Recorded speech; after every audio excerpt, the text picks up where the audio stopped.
നമസ്കാരം. ഇന്ന് 2025 ഏപ്രിൽ 17 വ്യാഴാഴ്ച. എല്ലാ ഓസ്ട്രേലിയൻ മലയാളികൾക്കും ഗുഡ് മോർണിംഗ് ഓസ്ട്രേലിയയുടെ മോർണിംഗ് ന്യൂസിലേക്ക് സ്വാഗതം. This part of the program sponsored by Tharawad Restaurant, Corinda, Brisbane. കൊതിയൂറും നല്ല നാടൻ ഭക്ഷണങ്ങളും മറ്റ് ഒതന്റിക് സൗത്ത് ഇന്ത്യൻ വിഭവങ്ങളും ഒരുക്കുന്ന ബ്രിസ്ബെയിനിലെ ഏറ്റവും മികച്ച റെസ്റ്റോറന്റ് തറവാട് റെസ്റ്റോറന്റ്. ഡൊണാൾഡ് ട്രംപിന്റെ വരവോടുകൂടി ഓസ്ട്രേലിയക്കാർ യുഎസിലേക്കുള്ള യാത്ര ഒഴിവാക്കുന്നത് വർദ്ധിച്ചു വരികയാണെന്ന് പുതിയ ഡേറ്റ. വർഷം മുഴുവനും വിനോദസഞ്ചാരികളുടെ എണ്ണം കൂടുതൽ കുറയുമെന്ന റിപ്പോർട്ട് സൂചിപ്പിക്കുന്നു. യുഎസ് ഇന്റർനാഷണൽ ട്രേഡ് അഡ്മിനിസ്ട്രേഷന്റെ ഔദ്യോഗിക സ്ഥിതിവിവര കണക്കുകൾ കാണിക്കുന്നത് 2024 മാർച്ചിനെ അപേക്ഷിച്ച് 2025 മാർച്ചിൽ ഓസ്ട്രേലിയയിൽ നിന്നുള്ള സന്ദർശകരുടെ എണ്ണം 7% കുറഞ്ഞു. 4559 ആളുകളുടെ കുറവെന്ന നിരക്കിലാണ് കണക്കുകൾ.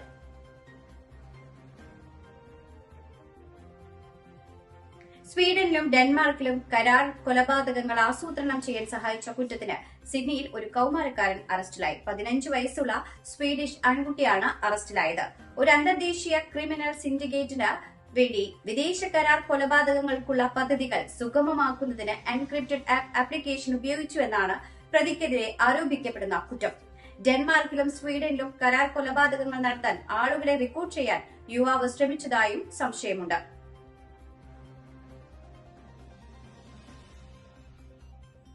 ഡാറിൽ നിന്ന് വെറും 1300 കിലോമീറ്റർ അകലെയുള്ള ഒരു സൈനിക താവളത്തിൽ ദീർഘദൂര വിമാനങ്ങൾ താവളം ഒരുക്കുന്നതിന് റഷ്യ അപേക്ഷ സമർപ്പിച്ചിട്ടുണ്ടെന്ന റിപ്പോർട്ട് ഇന്തോനേഷ്യ തള്ളി.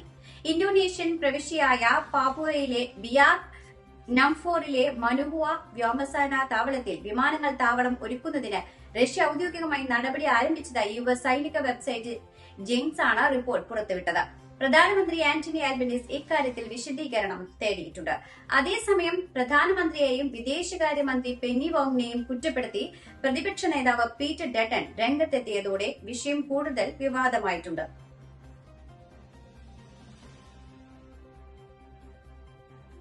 തീപിടിക്കുമെന്ന് ഭയന്ന BMW ഓസ്ട്രേലിയ 270-ലധികം വാഹനങ്ങൾ തിരിച്ചുവിളിച്ചു.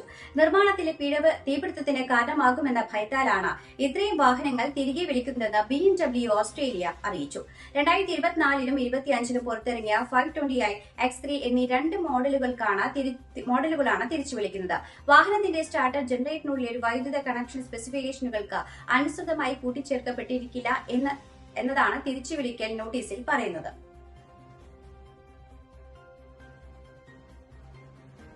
കാൻബറയ്ക്ക് പുറത്തുള്ള ബൈവോങ്ങിൽ കങ്കാരുവിനെ ഗുരുതരമായി പരിക്കേൽപ്പിച്ച ആൾക്കെതിരെ കുറ്റം ചുമത്തി പോലീസ്.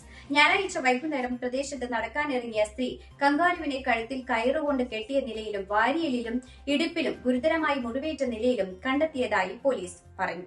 തുടർന്ന് അവർ അടിയന്തര വന്യജീവി രക്ഷാസേവനവുമായി ബന്ധപ്പെട്ടു. മൃഗസംരക്ഷണ സംഘടന കങ്കാരുവിനെ രക്ഷിക്കുവാൻ ശ്രമിച്ചെങ്കിലും പോലീസ് എത്തുന്നതിനു മുമ്പ് മൃഗം ചത്തുപോയിരുന്നു. 60 വയസ്സുള്ള ആളെയാണ് സംഭവത്തിൽ പോലീസ് അറസ്റ്റ് ചെയ്തിട്ടുള്ളത്.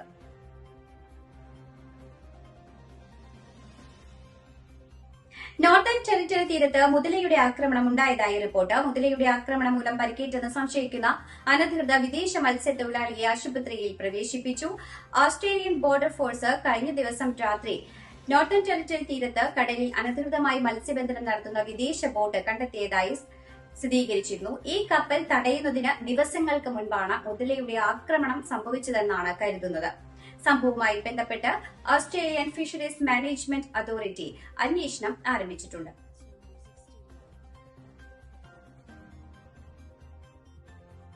ബ്രിസ്ബെയിന്റെ വടക്കൻ മേഖലയിൽ ഞായറാഴ്ച രാത്രിയുണ്ടായ വാഹനാപകടത്തിൽ 36-കാരനായ ഒരാൾക്കെതിരെ കേസെടുത്തു. 3 വാഹനങ്ങൾ കൂട്ടിയിടിച്ചുണ്ടായ അപകടത്തിൽ നിർത്തിയിട്ട വാഹനങ്ങളിൽ ഒന്നിലുണ്ടായിരുന്ന ഒരു സ്ത്രീ സംഭവ സ്ഥലത്ത് തന്നെ മരിച്ചിരുന്നു. സംഭവത്തിൽ ദൃക്സാക്ഷികളുടെയും CCTV ദൃശ്യത്തിന്റെയും അടിസ്ഥാനത്തിൽ നടന്ന അന്വേഷണത്തിന്റെ ഭാഗമായാണ് അറസ്റ്റ്. അപകടകരമായി വണ്ടി ഓടിച്ച ഒരാളുടെ മരണത്തിന് ഇടയാക്കിയതിനും ലൈസൻസ് ഇല്ലാതെ വാഹനം ഓടിച്ച കുറ്റത്തിനുമാണ് വാൻ ഡ്രൈവറായ 36-കാരനെതിരെ കേസെടുത്തിട്ടുള്ളത്. ഇയാളെ നാളെ ബ്രിസ്ബെയിൻ മജിസ്ട്രേറ്റ് കോടതിയിൽ ഹാജരാക്കും.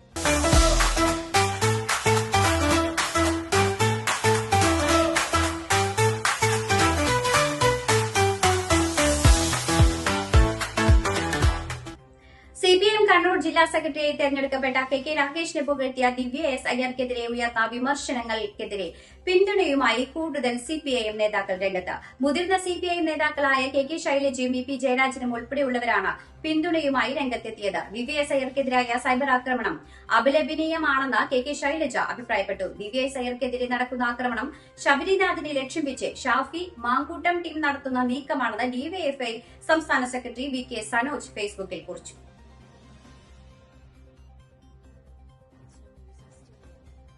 പുതിയതായി തെരഞ്ഞെടുക്കപ്പെട്ട സിപിഐഎം പോളിറ്റ് ബ്യൂറോയുടെ ആദ്യ യോഗം മെയ് 2 നടക്കും. ആദിവാസി വിഭാഗത്തിൽ നിന്ന് സിപിഐഎം പോളിറ്റ് ബ്യൂറോയിലെത്തിയ ആദ്യ നേതാവ് പങ്കെടുക്കുന്ന ആദ്യത്തെ യോഗമെന്ന പ്രത്യേകത ഈ യോഗത്തിനുണ്ട്. ത്രിപുര സംസ്ഥാന സെക്രട്ടറിയും പ്രതിപക്ഷ നേതാവുമായ ജിതേന്ദ്ര ചൌധരിയാണ് ആദിവാസി വിഭാഗത്തിൽ നിന്ന് സിപിഐഎം പോളിറ്റ് ബ്യൂറോയിലെത്തിയ ആദ്യ നേതാവ്.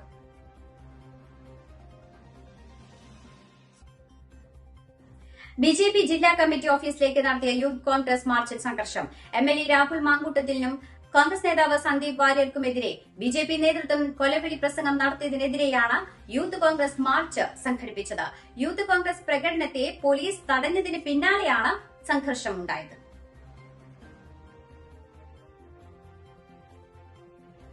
ഇതോടുകൂടി വാർത്താ ബുള്ളറ്റിൻ ഇവിടെ അവസാനിക്കുന്നു. എല്ലാ പ്രേക്ഷകർക്കും നല്ലൊരു ദിനം ആശംസിക്കുന്നു.